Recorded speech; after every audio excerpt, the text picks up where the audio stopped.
감사합니다. 안녕하세요. 예, 지난주에 비 오지 않았습니까? 맞죠? 화요일 날은 비 오는 날로 했나, 이렇게.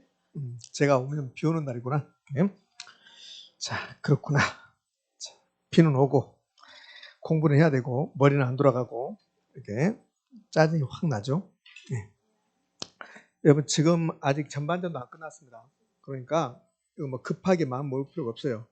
학원 수업을 꾸준하게 반복적으로 들으시면 돼요. 뭐 바빠서 빨리 해야 되겠다. 그럼 역효과. 몇 점 맞는 시험입니까? 60점 맞는 시험이에요. 60점 맞는 시험이니까 여기에 80점 맞는, 저번에도 말한 것 같은데 80점 맞는 시험이면 그러면 우리 학원에서 합격자가 그렇게 많이 나오지 않습니다. 다른 학원도 다 마찬가지입니다. 80점 맞는 시험이라면 합격자가 별로 없습니다. 60점 맞는 시험이기 때문에 지금부터 차근차근 꾸준히 하면 되는데 막 지금 급한 사람들이 있어요. 뭐가 막 급해서 막 빨리 하고 싶은 생각이 드는데 그거 빨리 안 되는 겁니다. 빨리 안 되니까 천천히 꾸준하게 반복적으로 하시다 보면 어느 순간에 자기도 모르게 승수도 알게 되고 수익률도 알게 되고 수년가도 알게 되고 비지 의사표시도 확실히 알게 되고 이제 129조의 표현들에도 확실히 알게 되고 이렇게 된단 말이에요. 그다음에 용도지역 지금 된 게 있습니까? 없잖아요. 용도지역. 근데 나중에 공부하다 보면 용도지역도 되고 이렇게 되게 돼 있어요. 그러니까 꾸준히 반복적으로 하시면 되니까 너무 급하게 마음먹을 필요 없습니다. 혹시 개론이라든지 민법이 안 되신다면 그러면 여러분들 여기서 버스 타고 뭐 1시간 가고 그렇지 않죠, 집에? 그런 거 없잖아요. 주변에 사시면 야간에 와서 수업 듣는 것도 괜찮아요. 그래야만이 빨리 잡는 거예요. 그러니까 이제 네가 좀 늦게 시작해서 좀 급하다 그러면 주간, 야간 1차 과목이라도 주야 들어버리면 2달만 들어버리면 훨씬 더 편해집니다. 집에서 오늘 수업 시간에 이제 오전에 듣고 집에서 동영상 한번 듣는 것보다는 또 와서 야간에서 또 수업 듣는 게 훨씬 더 효과적입니다. 그러니까는 집에서 그냥 동영상 보고 있는데 잘 안 봐져요. 핸드폰도 봐야 되지. 그러니까 여기 와서 한 번 더 듣는 게 훨씬 더 효과적인 시간적 여유가 된다면 자 그렇게 하시기 바랍니다. 자 오늘 수업을 할 건데 오늘은 이제 금융론이라는 걸 할 건데요. 역시 계산 문제도 들어가고 수식도 나오고 좀 복잡합니다. 그렇지만 우리가 전부 다 알아서 맞추는 게 아니잖아요. 60점 맞추는 시험이야. 그러면 금융론은 몇 문제가 나오냐면 5문제 정도 나와요. 5문제. 그럼 60점 맞는 시험은 몇 개 맞추면 돼요? 3개 맞추면 돼. 금융론은 3개. 어려운 것은 안 해도 되니까. 자, 금융론에서 이제 공부해 볼 건데 금융론 하기 전에 제 1편이 뭐였어요? 1편이 총론. 2편이요. 경제론. 3편은요. 3편이 뭘까요? 그러지 말고 시장론. 시장론. 이 시장론에서는 지대, 입지, 도시공간구조, 그 다음에 주거분리, 효율적 시장 이런 걸 배웠단 말이에요. 그 다음에 정책론, 그 다음에 투자론. 이제 6번째가 금융론입니다. 이제 6편 금융론. 자, 금융론 오늘 하고 다음 주 이제 평가론. 금융론 여러분이 빨리빨리 따라온다면 감정평가 일부가 갈 수 있고 그렇지 않으면 못 따라오면 금융론으로 끝나고 이렇게 할 거예요. 자, 책을 몇 페이지 펴시냐면 좋은 사람은 제가 오늘 반드시 지적할 거야. 이렇게 졸지 마세요 이렇게 하면서 자 106조 가보게 106조 106조 가면 부동산 금융론 나오고 부동산 금융의 기초라고 나왔습니다. 그럼 이제 106쪽에서 시험에 나올 수 있는 부분 한 2문제 정도 가는 게 106쪽에서 단독 문제 나올 수 있는 게 106쪽 그 2번 금융의 분류 나오죠? 그거는 별표 3개는 아니고 별표 2개 정도는 충분히 되는 겁니다. 이건 거기서 3문제 나올 수 있고 그다음에 그 상단으로 가면 부동산 금융 이래서 주택금융, 토지금융 그 밑에 부동산 금융, 주택금융 기능 이 부분에서 한 문제 낼 수 있고 2문제까지 가능한데 금융의 분류보다는 그 위에 쪽에 있는 것은 상식적인 이야기를 하는 거예요. 그래서 이제 가장 먼저 부동산 금융의 뜻은 필요 없으니까 부동산 금융의 기초에서요. 부동산 금융 그러면 두 가지로 나눠진다는 거. 주택금융과 토지금융으로 나눠진다. 뭐 이런 것은 시험에 내는 거 아니죠. 그럼 토지금융을 주로 배운 게 아니라 주택금융을 주로 배우는데 이 금융은 자금의 융통, 돈을 주고받는 것을 금융. 그럼 주택금융은 주택 관련해서 돈을 주고받는 게 이게 주택금융. 우리가 살면서 토지금융은 모르고 살 수 있어요. 근데 주택금융은 다 알고 살아요. 주택담보대출이 가장 대표적인 주택금융입니다. 근데 이제 주택담보대출은 우리가 일반적으로 쓰는 말이고 이제 학문적 용어. 이제 학문적 용어는 이제 주택금융은 주택소비금융과 주택개발금융으로 나눠진다. 여기까지 시험 나올 것 없습니다. 그럼 주택소비금융은 주택 사는 사람들이 은행 가서 돈 빌리는 거 이게 주택소비금융 이렇게 생각하시면 돼요. 그럼 주택 소비금융, 주택 수요자가 돈 빌리는 거예요. 그래서 수요자 금융 이렇게 부르는 거예요. 그럼 이제 주택 소비금융은 학문적 용어고 이걸 우리 일반인들은 주택 소비금융이라는 말 안 써요. 여러분들 태어나서 주택 소비금융이라는 말을 여기 와서 처음 들었을 거란 말이에요. 근데 이 주택 소비금융이라는 말 잘 안 듣는데 이건 잘 들어요. 주택담보대출. 그걸 들어보셨죠? 이게 주택담보대출이에요. 그럼 시험에서 주택담보대출이란 이렇게 시험이 되는 게 아니라 주택소비금융이란 이렇게 된다고. 그럼 주택소비금융은 주택담보대출이니까 주택을 담보로 해서 돈 빌리는 거. 이걸 주택소비금융이다. 요거 우리 시험에서 한 2번 냈다고. 어떻게 되냐면 주택소비금융은 주택을 담보로 해서 돈 빌리는 거냐, 신용을 담보로 돈 빌리는 거냐 이거 물어본다고. 그럼 주택소비금융은 주택담보, 신용담보, 주택담보. 우리 중개사 시험은 주택을 담보로 해서 2번 냈고 최근에 감정평가자 시험에서는 주택소비금융은 신용을 담보로 해서 돈 빌린다 이렇게 냈다고. OX, X 요거 하나 기억하시면 돼요. 그럼 이게 주택담보대출이고 주로 우리는 이걸 배워요. 주택담보대출은. 그럼 주택개발금융은 주택개발업자가 돈 빌리는 거. 현대건설이 주택 건설하기 위해서 돈이 있어야 되잖아요. 그래서 현대건설이 주택을 건설하기 위해서 주택을 개발하기 위해서 돈 빌리러 갔습니다. 그게 주택개발금융. 그럼 현대건설은 주택의 수요자입니까? 공급자입니까? 공급자. 그럼 이렇게. 자, 여기서 이제 시험에 나올 수 있는 것은 이 주택 소비금융이 주택담보대출이니까 주택을 담보로 돈 빌린 거야. 요거 딱 하나 기억하는 거야. 예전에 이런 걸 냈단 말이에요. 뭘 냈냐면 선분양이라는 게 있어요. 선분양. 그러니까 예전에 선분양이라는 게 있습니다. 그럼 이 선분양은 주택 소비금융입니까? 주택 개발금융입니까? 이걸 물어봤어요. 선분양은 주택 없이 분양하고 분양대금 받아서 그 돈을 가지고 주택을 건설하는 거야. 그럼 선분양은 주택 소비금융입니까? 개발금융입니까? 개발금융. 공급자 금융이다. 이런 것을 예전에 시험에 냈단 말이에요. 이렇게. 자, 그러면 뭐 이거는 예전에 냈으니까 제가 왜 소개하냐면 그러니까 공급자 금융은 주택 공급자가 자금을 조달하는 거. 그게 공급자 금융입니다. 주택 수요자가 돈 빌리는 것은 수요자 금융이다. 이렇게 하는 거예요. 자, 이제 그 하나 됐습니다. 네. 이 부동산 금융 또는 주택 금융의 기능, 역할이 있단 말이에요. 역할. 얘도 이제 시험에서 가끔 등장하는데 틀린 말을 잘 만들지 않고 나온다 하더라도 우리가 금방 알 수 있어요. 이거는. 자, 그럼 봐요. 주택 개발 금융이 활성화되면 그럼 주택 개발 금융의 역할은 주택 공급을 증가시키는 겁니까? 수요를 증가시킨다. 공급. 그래서 주택 개발 금융은 주택 부동산 공급을 확대한다. 그게 역할이란 소리예요. 그다음에 주택 소비 금융은 주택 사는 사람에게 돈 빌려주면 주택 거래를 활성화시키겠죠. 그래서 부동산 금융은 주택 금융은 주택 공급을 확대하고 주택 거래를 활성화시킨다.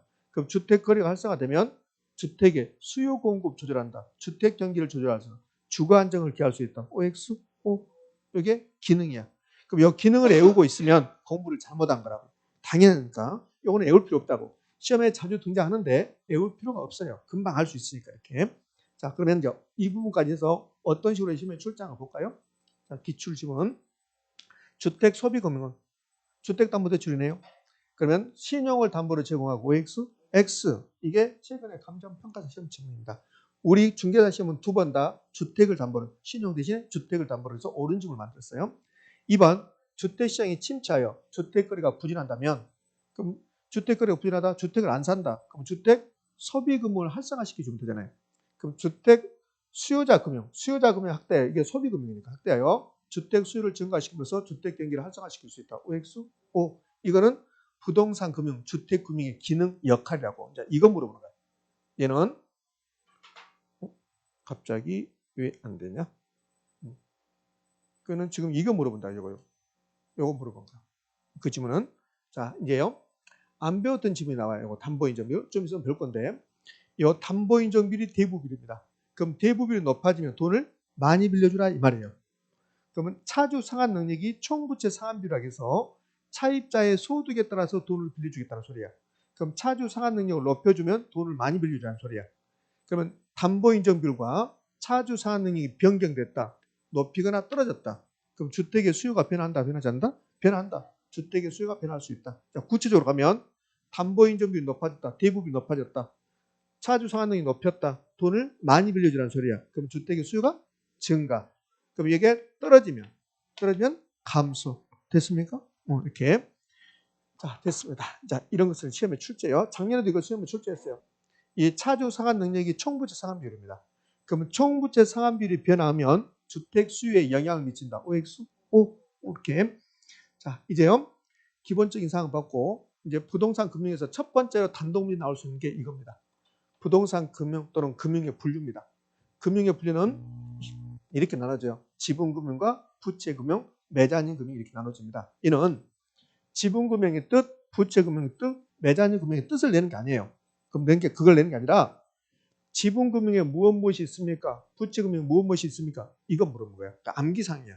우리 정책론에서 이런 거 배웠죠. 직접 개입, 간접 개입 배웠죠? 그럼 시험을 한 번도 직접 개입의 뜻, 간접 개입의 뜻을 물어본 적이 없다고. 직접 개입에는 뭐가 있습니까? 간접 개입에는 뭐가 있습니까? 그렇게 된단 말이에요. 여기도 마찬가지입니다. 지분금융이 무슨 말인데요? 부채금융이 무슨 말인데 되지 않아요.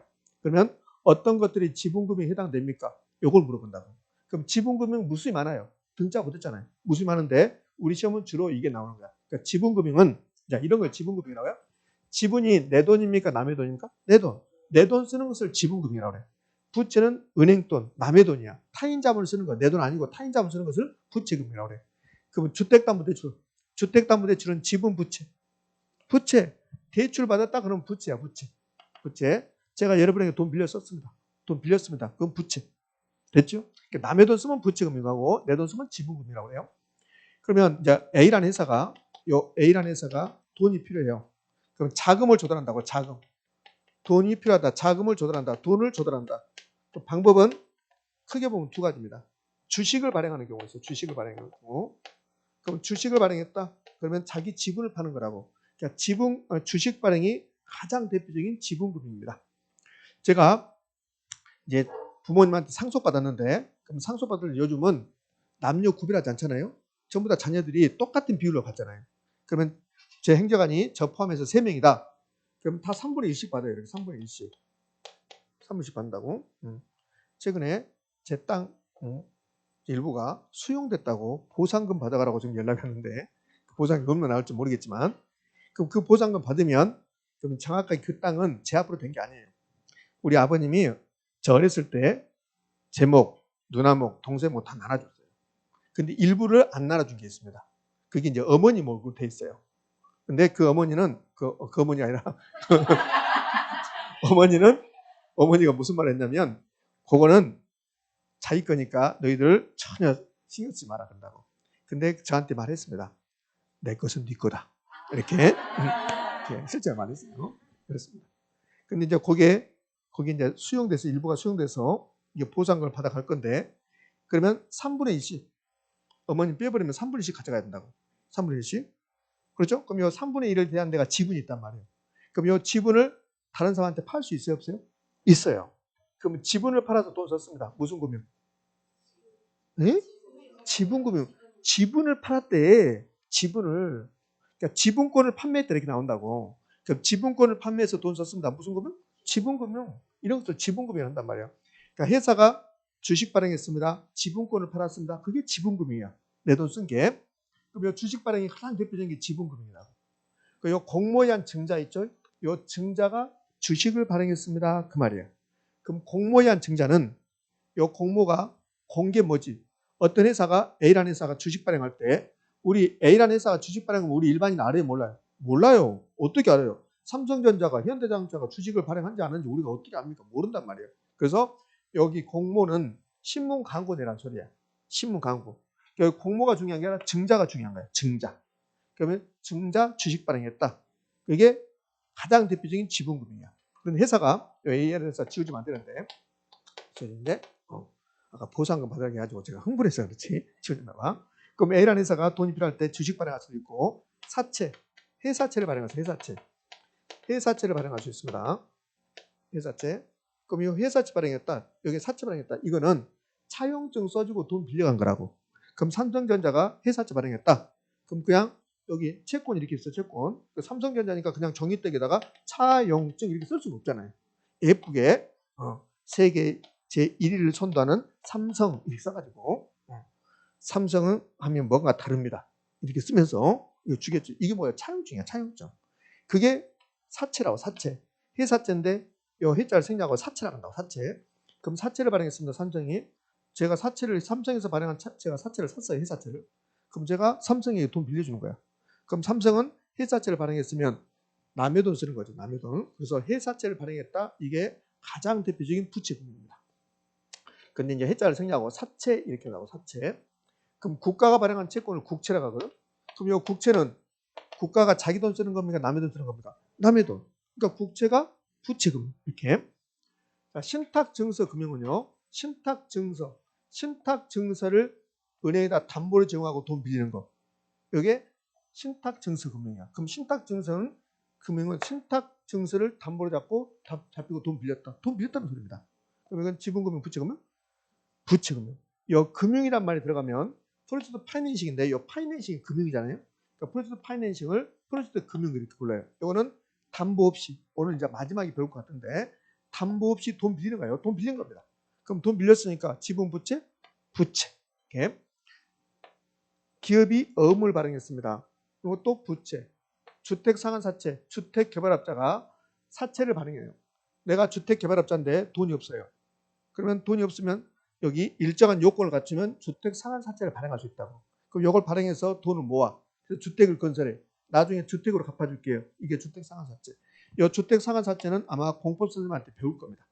공법 배우다 보면 무슨 사채, 채권 여러 개 배우잖아요. 그 채권만 정리해서 아마 배울 거라고 이렇게. 공법 선생님한테 이 사채를 정확히 배우지 자세히 배우지만 저한테는 이게 우리 부동산 기업에서는 주택상환사채가 누가 발행하냐, 어떤 요건을 발행하냐 그건 안 중요해요. 그것은 공법이 중요한 거고 우리에게 중요한 것은 주택상환사채가 지분이다, 부채다, 부채다. 요거 마시면 돼 이렇게. 자, 그럼 여기 뭐 영어로 된 것도 있는데 부채금융을 주로 굳이 외울 필요 없어요. 지분금융만 외우면 된다고. 그럼 지분금융에 신디케이트, 조인트벤처, 공모한 증자 이렇게 나오는데 신디케이트 뜻, 조인트벤처 뜻 안 물어봐요. 그러니까 물어보고 그런 기억할 필요 없어요. 그래서 여기 이제 지분금융을 외울 때 이렇게 외운다 했잖아요. 이렇게 신조, 공주, 간투 이렇게 외우시면 돼요. 이렇게. 최근에 가장 잘 나온 게 부동산 투자회사가 잘 나옵니다. 자, 그럼 요 6가지 외우고 자, 요 증자, 공모한 증자에서 요 증자가 주식 발행했다 이 소리예요. 그러니까 공모 이게 요 공모 이 말이 지분금융이라는 뜻이 아니에요. 증자가 지분금융의 뜻이라고. 그럼 이런 시험이 나왔어요. 뭐라 나오냐면 공모한 증자가 아니라 제가 어디다 쓴가 잘 보세요. 이거 어디다 쓴가 잘 보시라고. 그 대답 잘 해주셔야 돼요. 공모한 증자가 아니라 이렇게 나올 수 있어요. 사모에 의한 증자. 어디다 썼는가 잘 보라겠어요. 사모에 의한 증자 이렇게 나왔어요.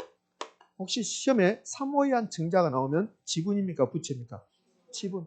이것도 썼잖아. 지분이야. 요 증자. 제가 여기다 사모에 의한 증자를 써주잖아요. 그럼 여러분들이 이 지분입니까? 부채입니까? 그럼 대답은 못해. 공모에 의한 증자는 지분인데 사모에 의한 증자 밖에 써버리면 대답 못한다고. 제가 어디다 쓴가 잘 보라겠잖아요. 그럼 사모에 의한 증자에서 사모가 중요한 게 아니라 뭐야? 증자가 중요한 거야. 증자가. 그럼 주식을 발행했다는 소리야. 그럼 사모에 의한 증자가 나오면 지분이다, 부채다? 지분이다. 이렇게요. 자, 이제 매자님 금융은 부채금융과 지분금융의 성격을 동시에 갖는 것을 매자님 금융이다. 이렇게요. 이 매자닌이 이태리 말로 금 1층과 2층 사이를 매자닌이다 이렇게 불러요. 그럼 여기에 1층이면 여기가 2층이잖아요. 그럼 이쯤에 있으면 1층도 아니고 2층도 아니고 두 가지 성격을 동시에 갖는다. 이걸 매자닌 금융이다 이렇게 해요. 매자닌 금융 역시 암기하셔야 됩니다. 어떻게 암기하면 이게 매신전 우후 이렇게 암기하시는 거예요. 매신전 우후. 매가 뭐예요? 여기 신, 전, 우, 후. 됐습니까? 이렇게 암기. 자, 됐어. 그럼 이거는 여러분이 자주 보셔가지고 이거 이제 머릿속에 입력하셔야 돼요. 그럼 이제 됐으니까. 그럼 이제 금융의 기초 이론은 끝났습니다.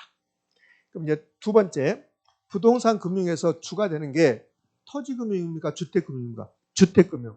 주택금융에서 주택